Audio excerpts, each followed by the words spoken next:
தமிழ் சுருக்கெழுத்து முதுநிலை பிப்ரவரி 2006. 10 வினாடிகள், 5 வினாடிகள். Ready, start. அன்புடையீர், இந்த விழாவில் ஏராளமான பொதுமக்கள் குழுமி இருப்பதை பார்க்கும்போது உங்களுக்கு கல்வியில் எவ்வளவு ஆர்வம் உள்ளது என்பதை என்னால் மிகவும் நன்றாக உணர முடிகிறது. இத்தகைய நிலைமை எனக்கு மிகவும் மகிழ்ச்சி அளிப்பதாகும் என்பதை முதற்கண் நான் நன்றி தெரிவித்துக் கொள்கிறேன். 10 ஆண்டுகளுக்கு முன்னால் இந்த கிராமத்தில் மக்கள் தொகை குறைந்த அளவில்தான் இருந்தது. இப்போது நீங்கள் ஏறக்குறைய 1000 பேர் இருக்கிறீர்கள் என்பது வியப்பை ஏற்படுத்துவதாக உள்ளது. ஒவ்வொரு வருடமும் பல்வேறு திட்டங்களை நிறைவேற்றுவதன் மூலமாக அரசாங்கம் உங்களுடைய பிரச்சனைகளை தீர்த்து திட்டங்களை சிறப்பாக நிறைவேற்றி வரும். அரசு துறைகளுக்கு, குறிப்பாக அனைத்து அலுவலர்களுக்கும் உங்கள் அனைவரின் சார்பாக என்னுடைய நன்றியை தெரிவித்துக் கொள்கிறேன். கல்வி வளர்ச்சிக்காக இந்த ஆண்டு நிதி நிலை அறிக்கையில் ஏராளமான நிதி ஒதுக்கப்பட்டுள்ளது. கல்விக்காக அரசு எவ்வளவு செலவு செய்தாலும் உங்களுடைய பங்களிப்பும் அதில் இடம் பெற வேண்டும். உதாரணமாக, அரசு 2 வகுப்பறைகளை கட்டினால் பொது மக்கள் 1 வகுப்பறையாவது கட்ட வேண்டும். அப்போதுதான் மக்கள் தேவைகள் விரைவில் நிறைவேறுவதற்கு வாய்ப்பு ஏற்படும் என்பதை சுட்டிக்காட்ட விரும்புகிறேன். முன்பெல்லாம் மக்களிடம் பணம் இருந்தால் இது போன்ற அவசியமான தேவைகளுக்கு அவர்கள் பணத்தை செலவிட மாட்டார்கள்.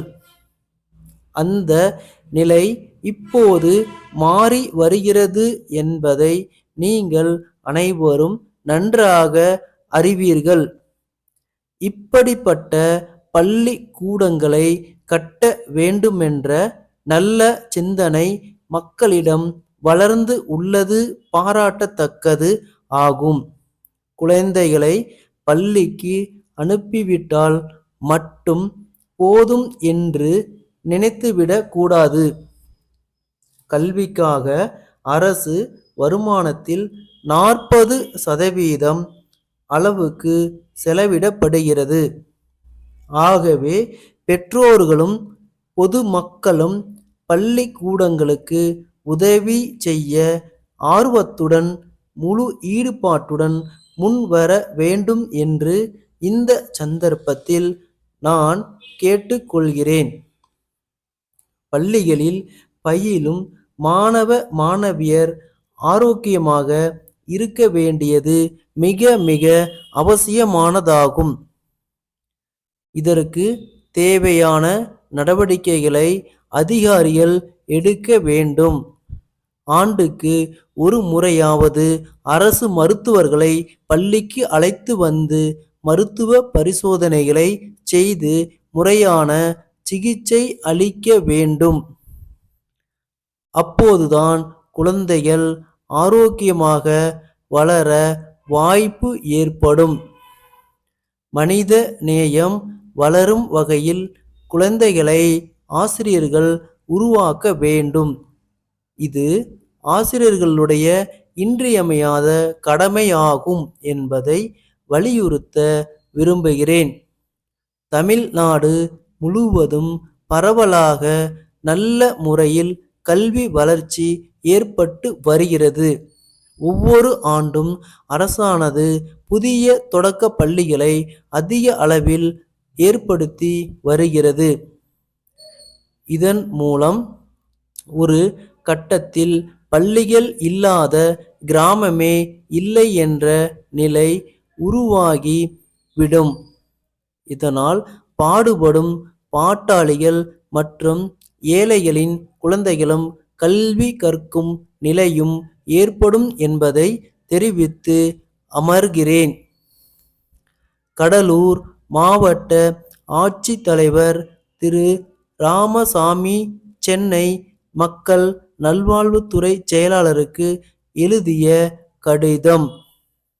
ஐயா, கடலூர் மாவட்டத்தில் சுனாமி பேரலைகள் தாக்கியதில் ஆயிரக்கணக்கான மக்கள் பாதிக்கப்பட்டனர். இதில் பெரும்பாலும் மக்கள் தங்கள் வீடுகளை விட்டு வெளியேறி பாதுகாப்பான இடங்களுக்கு சென்று விட்டனர். எஞ்சிய மக்களில் 30,000 பேர் அரசு முகாம்களில் தொடர்ந்து தங்கி வருகிறார்கள். அவர்களுக்கு அரசாங்கம் தேவையான உதவிகளை வழங்கி நிவாரண பணிகளை செய்து வருகிறது. மாவட்ட நிர்வாகம் சார்பில் உடல் அளவில் பாதிக்கப்பட்டுள்ள மக்களுக்கு சிகிச்சை அளிப்பதற்கு பல்வேறு குழுக்கள் அமைத்து செயல்பட்டோம். சுனாமியால் மக்கள் உடல் ரீதியாக பாதிக்கப்பட்டுள்ளதை விட மனதளவில் அதிகமாக அதிர்ச்சி அடைந்து இருக்கிறார்கள்.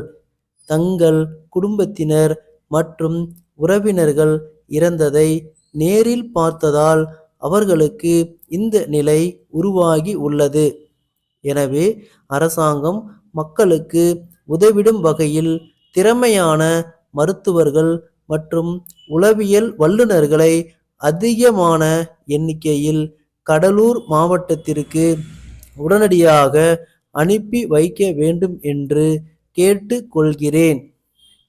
தங்கள் நம்பிக்கை உள்ள ஸ்டாப்.